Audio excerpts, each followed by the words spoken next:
Good morning six class. आज subject SST geography में हम चैप्टर फर्स्ट का एक्सप्लोरिंग द सोलर सिस्टम के थर्ड पार्ट पढ़ने जा रहे हैं। अभी तक में हमने यूनिवर्स के बारे में पढ़ा, गैलेक्सी के बारे में पढ़ा, स्टार और कॉन्स्टलेशंस के बारे यानी कि नक्षत्रों के बारे में पढ़ा और सोलर सिस्टम के बारे में पढ़ा। अभी तक हमने जो जो चीज़ें पढ़ी हैं उसको एक बार फटाफट रिवाइज कर लेते हैं। जैसे कि हमने सबसे पहले पढ़ा था बिग बैंग थ्योरी के बारे में। बिग बैंग थ्योरी क्या थी? ये 1515 मिलियन ईयर्स एगो लिखी गई एक थ्योरी थी, जो कि जिसके आधार पर हमारे यूनिवर्स का जन्म बताया गया है कि हमारा यूनिवर्स किस तरीके से जन्म लिया है, हमारी चीज़ें क्या थी उसमें, कैसे ये आकाशगंगा है, आकाशगंगा यानी कि मिल्की वे, गैलेक्सी, इन सभी चीज़ों के बारे में हमने पढ़ा था। यानी पार्ट 1 में हमने इतनी चीज़ों के बारे में समझा था। फिर उसके बाद स्टार्स और कॉन्स्टलेशंस, यानी कि कॉन्स्टलेशंस वो होते हैं जिसको हम नक्षत्र कहते हैं, तारे और नक्षत्र के बारे में पढ़ा था।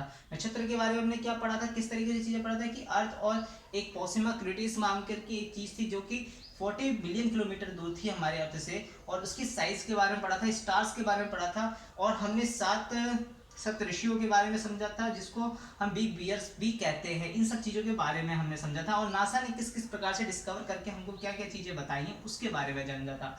और सोलर सिस्टम में हमने क्या समझा था, हमने यहाँ पे प्लैनेट्स के बारे में समझा था। जो हमारे पास 8 प्लैनेट्स हैं, जैसे सबसे पहले आता है मरकरी, वीनस, अर्थ, मार्स, जुपिटर, सैटर्न, फिर उसके बाद आता है आपका यूरोन, फिर उसका आता है नेपच्यून। तो इन सब के बारे में हमने पढ़ा था, थोड़ा थोड़ा हर एक के टॉपिक से रिलेटेड हमने पढ़ा था। और ये सारे प्लैनेट अपने एक्सिस पे घूमते हैं और सन के सराउंडिंग भी अपनी राउंडेबल्स करते हैं। अब इसमें हम पढ़ने जा रहे हैं सन के बारे में। सबसे पहला कंसेप्ट आया सन। सन का नाम सुनते ही आपको एक हॉट प्लैनेट का नाम याद आता होगा कि जो बहुत तेज गर्म रहता है, जो कि एक तरीके से बहुत तेज शाइन करता है। यानी स्टार्स में एक ऐसा स्टार जो हमारी पृथ्वी के पास में नजदीकी में है, यानी जिसके पास, यानी कि हम कह सकते हैं द किंग ऑफ 8 प्लैनेट्स, यानी कि जो 8 प्लैनेट्स का राजा है, यानी सन। हम अब इसके बारे में पढ़ने जा रहे हैं, यानी सन के बारे में जानने जा रहे हैं। इसको हम कहते हैं सोलर सिस्टम का सबसे लार्जेस्ट मेंबर, ये सबसे बड़ा मेंबर है पूरे सोलर सिस्टम के अंदर में। साथ ही साथ इसकी दूरी हम पढ़ने जा रहे हैं। इसकी दूरी होती है आपकी पृथ्वी से 150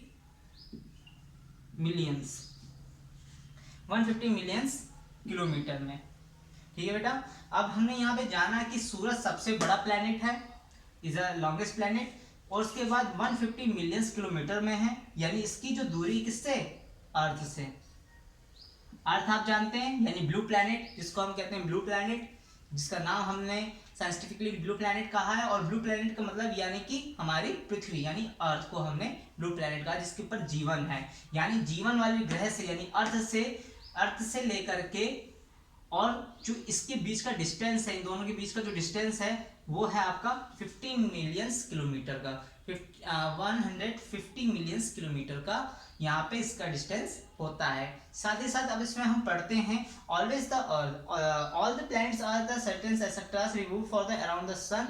ये सारे जितने भी प्लैनेट्स होते हैं वो सन्स के अराउंड रहते हैं, यानी कि इसके आसपास में राउंड कर रहे होते हैं। ये सारे प्लैनेट अपने एक्सिस पर रह करके, यानी कि अपने एक्सिस पर रह करके इसके राउंड्स कर रहे होते हैं, घूमते रहते हैं, परिक्रमा कर रहे होते हैं, जिसको हम कहते हैं परिक्रमा, वो कर रहे होते हैं। साथ ही साथ इट इज अ, तो वो सारे प्लैनेट्स की परिक्रमा कर रहे होते हैं, यानी राउंड्स कर रहे होते हैं। साथ ही साथ इसमें आगे है remove the around the earth, around the sun, it's about of 13 lakh times bigger on the earth. जो हमारी ये जो चीज बताई जा रही है, यानी 13 लाख टाइम्स, यानी 13 लाख टाइम्स ये अर्थ से बड़ा है। इतना बड़ा ग्रह है कि आप इसकी तुलना नहीं कर सकते अर्थ के सामने। अर्थ यानी इसके सामने बहुत छोटा प्लेनेट है, एक कंकड़ के बराबर इसके सामने होगा। यानी आप एक अपने आप को देखो और अपने पास में से छोटे से कंकड़ को उठाओ, यानी वो छोटा सा कंकड़ मान चलिए वो अर्थ है, और जो आप इतने बड़े विशाल बॉडी के साथ खड़े हैं वो आप सन हैं। तो यानी कि इसके सामने जो अर्थ है वो बहुत छोटा है। यानी कि इस अंदाजे से आपको समझ में आ गया होगा कि अर्थ से कितना बड़ा सूरज है, क्योंकि हम सूरज को हम नॉर्मली भी अगर हम अपने अर्थ से देखते तो हमें बहुत बड़ा वो नजर आता है, और उसकी तेज बहुत तेज हमें नजर आती है, उसकी हीटनेस हमें पता चलती है। तो यानी कि अर्थ कितना छोटा होगा, उसके सामने कितना छोटा सा नजर आता होगा, जो कि सन के यहाँ पे बताया जा रहा है। तो हमने सन के बारे में इतनी चीज जानी है।